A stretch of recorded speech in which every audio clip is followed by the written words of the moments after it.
भारतीय नारी का जीवन इतिहास अनेक प्रकार के उतार चढ़ावों से भरा हुआ है। वैदिक काल में नारी को देवतुल्य समझा जाता था। उसे अत्यंत पूजनीय व श्रद्धामयी दृष्टि से देखा जाता था, परंतु कालांतर में भारतीय नारी की स्थिति निरंतर दयनीय होती गई। किसी देश अथवा राष्ट्र के निर्माण में नारी की भूमिका अत्यंत आवश्यक होती है। दूसरे शब्दों में, कोई भी राष्ट्र तब तक विकास की ओर अग्रसर नहीं हो सकता जब तक वह नारी को हेय दृष्टि से देखता है। जब तक नारी पुरुष समाज के लिए भोग विलास के एक साधन मात्र के रूप में देखी जाएगी अथवा जब तक पुरुषों की प्रताड़ना व बर्बरता का शिकार बनी रहेगी, तब तक देश अपने विकास के लक्ष्य को प्राप्त नहीं कर सकता। आधुनिक जगत में नारी की स्थिति कुछ इसी प्रकार है। वैदिक काल में नारी श्रद्धा और विश्वास का प्रतीक समझी जाती थी। उसे देवों के तुल्य समझा जाता था। कालांतर में विदेशी आक्रमणों के उपरांत नारी की स्थिति में अभूतपूर्व परिवर्तन देखने को मिला। उसकी स्थिति निरंतर गिरती गई। मध्यकालीन इतिहास में मुगलों के आक्रमण के समय से ही उनकी सभ्यता का सघन प्रभाव यहाँ देखने को मिलने लगा। नारी को पुरुष की सहभागिनी के रूप में नहीं, अपितु उसे पुरुष की दासी के रूप में देखा जाने लगा। वह पुरुष समाज के लिए भोग विलास का साधन मात्र रह गई। अनेक अवसरों पर प्रतिष्ठा का प्रतीक प्रदा प्रथा को मुगल शासकों के आक्रमण के समय ही व्यापकता मिली। धीरे धीरे उसे अनेक रूपों में प्रताड़ित किया जाने लगा। आधुनिक जगत में भी भारतीय नारी की त्रासदी समाप्त नहीं हुई है। आज भी वह अनेक रूपों में प्रताड़ित की जा रही है अथवा एक त्रासदीपूर्ण जीवन व्यतीत कर रही है। तुलसीदास जी के एक दोहे के अनुसार, ढोल गंवार शूद्र पशु नारी सकल ताड़ना के अधिकारी। यही सभ्यता पूरे देश व समाज में व्याप्त है। पुरुषों की दहेज की मांग दिन प्रतिदिन बढ़ती ही जा रही है।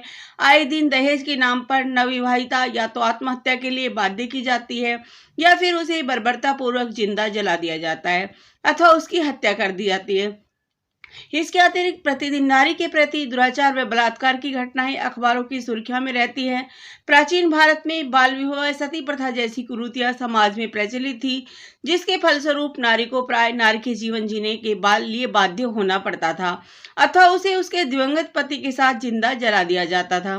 सरकार द्वारा कठोर कदमों व उपायों से सती प्रथा पर पूर्णतः रोक लगा दी गई है, परंतु दूर ग्रामीण क्षेत्रों में आज भी कड़े नियमों के बावजूद बाल विवाह जैसी कुरीतियां फल फूल रही है। नारी को शिक्षा के अधिकार से सदैव ही वंचित रखा गया है। सदियों से हमारी आम सामाजिक धारणा यही रही है कि नारी का वास्तविक स्थान घर के चार दीवारी तक ही सीमित रहे। उसे कभी माँ, कभी पुत्री तो कभी पत्नी के रूप में देखा, परंतु कभी भी उसके स्वतंत्र व्यक्तित्व को महत्ता नहीं दी गई। इसी का दुख परिणाम यह है कि भारत की अधिकांश नारियां आज भी अशिक्षित हैं। हमारी सामाजिक परंपराएं भारतीय नारी की त्रासदी के लिए सदैव उत्तरदायी रही हैं। अधिकांश धर्म ग्रंथ पुरुषों द्वारा ही लिखे गए हैं।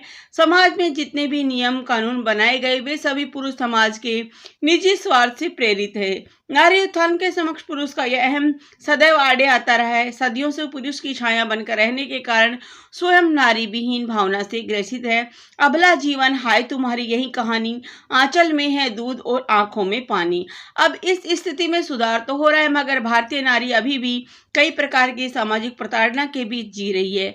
उसे देश के सभी क्षेत्रों में समान अवसर प्राप्त नहीं है। वह कई वर्षों से राजनीति में अपना न्यूनतम स्थान प्राप्त करने के लिए लालायित है, मगर पुरुष प्रधान राजनीतिक दल इसके लिए राजी नहीं है।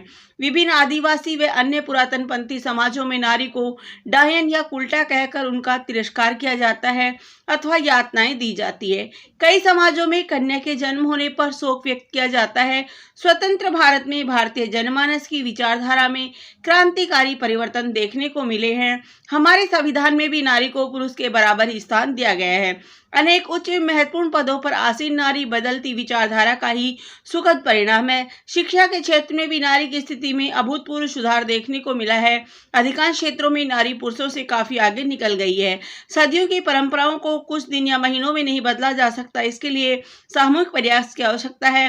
नारी की स्थिति में सुखद परिवर्तन निसंदेह ही देश को विकास की ओर अग्रसित करेगा और हमारा देश विश्व के अग्रणी देशों में से एक होगा। धन्यवाद।